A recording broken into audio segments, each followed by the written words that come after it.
As founder of Fearless 50s, a motivational coaching consulting business working with women in transition, Jacqueline Wales is passionate about helping women create the life they want. For over 20 years, she has made it her life's mission to uplift, inspire and change people's lives. Jacqueline has worked on 3 continents and is the author of several books. First of all, lovely to see you. Thank you. Nice to be here. Now, I've got to ask you, tell us about the CD. I recorded a CD several years ago. Several years ago, because I've got a pretty decent singing voice, and I figured maybe the world should hear it. So I produced it and wrote it and did the whole thing. It's called Secrets of the Sun. Originals? Of course. Sing us a little line of one. You really want me to do that? Yes, I do. In this noisy environment? Yes. Stood on the beach at the ending of the day, staring at the dark sky fading away. Fantastic. I've forgotten the words. But you wrote it. I wrote it. You forgot the words. Well, there's a lot of stuff that goes through my mind. That's fantastic. You have got a lovely voice. Thank you.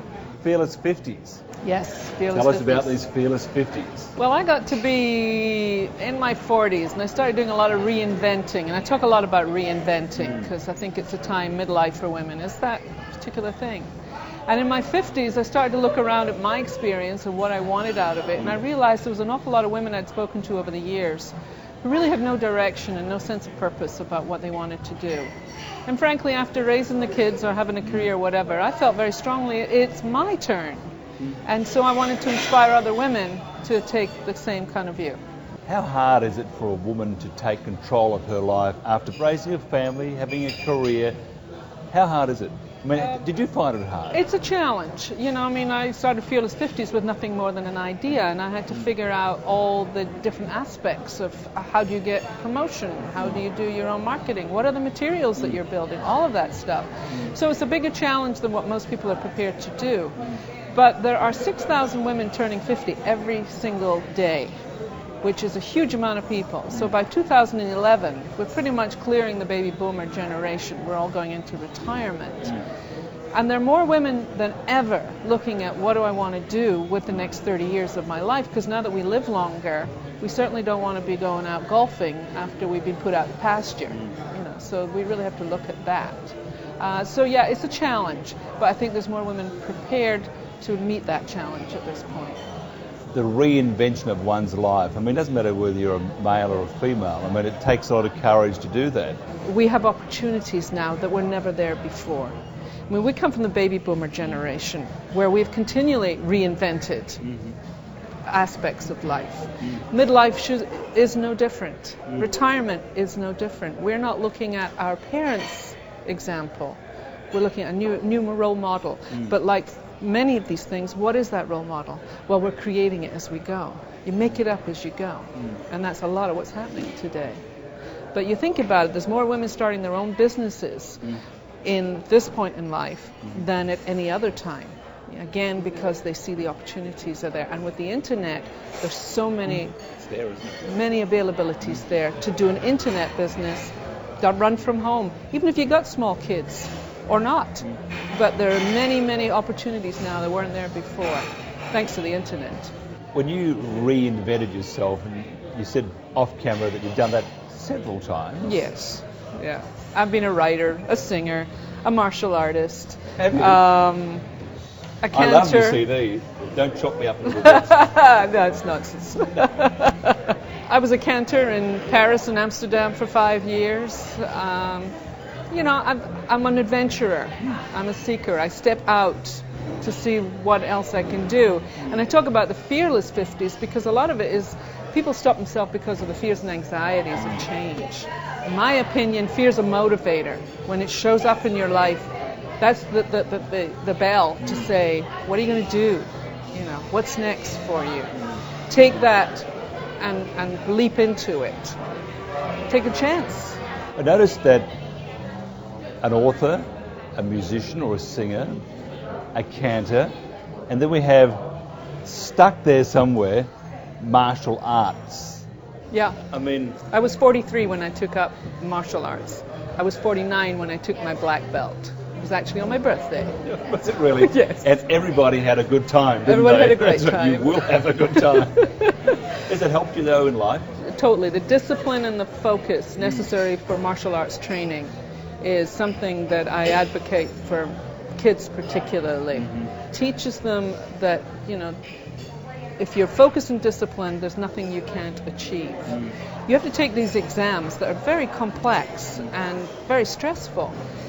Staying on top of that, getting that particular focus, as I say, is phenomenal. And I certainly think it helped me to do what I'm doing now. So when I talk about the Fearless 50s, Fearless didn't grow out of strong martial arts training. It simply grew out of the ability to make choices and decisions that will move forward, move my life forward, and hopefully move other people's. So we talk about reinvention. I learned how to do coaching. I took courses in coaching, so here I am, professional coach, life coach at this point for personal development. So using, again, the skills to bring them all together, because at this age we have so many skills and talents.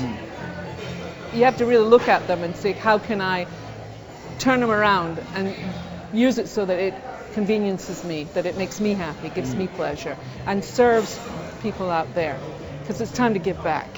And sometimes, or actually a lot of times, we need somebody to tell us, to point out the obvious at times to us. I say to people, there's nothing I'm going to tell you don't already know. You just need to be reminded of it. And sometimes you just have to look at it from a different angle. Many times that's all it is. It's like a prism. That's a very emotional journey for somebody, isn't it? Oh, absolutely. Yeah. I mean, you're asking people to really dig in deep to find out who you are and what you want. And so many people don't know what they want. They don't know what their passions are. So you need a little help. You need a little bit of that encouragement. I say I'm creating community for support, encouragement, and connection. Because one of the other things that's missing in this is midlife women don't have a real solid group to connect with. We're very disparate. You find us all over the place, but bringing them together so that we can share resources, we can support each other, we can encourage each other to make that leap, to move forward, and find out what that's about. To move forward, is there any regret? Do they say, I've wasted my life up until now? Well, I think that thought obviously occurs. If I was doing what I was doing when I was back in my 20s and 30s, except I didn't have the emotional awareness. I wasn't capable of doing what I'm doing today. I needed that 30 years of experience to bring it to where I am now. So that truly when I work with people, it comes from here, not just here. It is an experiential thing. And that's what I'm saying, that we all have that extraordinary experience that we can bring to our life and the lives of others. You're an author. You have a new book out. I do. Tell us about it. Well, it's called When the Crow Sings, and it's based on 3 generations of my family's history, dealing with children who were either abandoned or ignored, emotionally and physically. Children unwanted, born outside of marriage. And I found that there was a thread that ran through my entire family that culminated in me. And I gave my child up for adoption. And I realized that at a certain point that I had to tell this story of very ordinary people and what runs through. Because what I found was there are incredible intergenerational stories that we all have in our families where the same pattern keeps showing up again and again because it gets handed down subconsciously. And having or learning how to step out of that. Talk about reinvention one more time. Learning how to step out of that and do something different. So my first book was called The Good Enough Mother, and it was simply the journey I took to become a good enough mother with my own children. I have 4 in my life. So that was very much part of the story. So When the Crow Sings is really a powerful story of how women can find their strength and move out of these old places that wound so deeply and create an enormous amount of sorrow, anger, guilt, worry, all of that stuff tied into it. So this was the book last year. And then I have another book coming out in July. Another one. Called The Fearless Factor. Tell us about The Fearless Factor quickly. The Fearless Factor quickly is a story of what is fear? How does it function in our life? And what can we do to get beyond it? So I offer some strategic examples and exercises that one can use to help you get past that. So what is fear? Fear is imagination-based and completely storytelling in your own head. Unless it's physical, you're in a plane crash or whatever. But most of the time, all our fears are tied up with our imagination working overtime about the worst case scenario.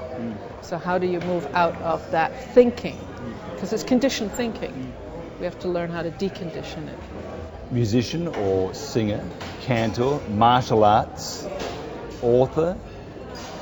Tell us about Bali. Well, Bali happened on my 50th birthday, funnily enough. Yep.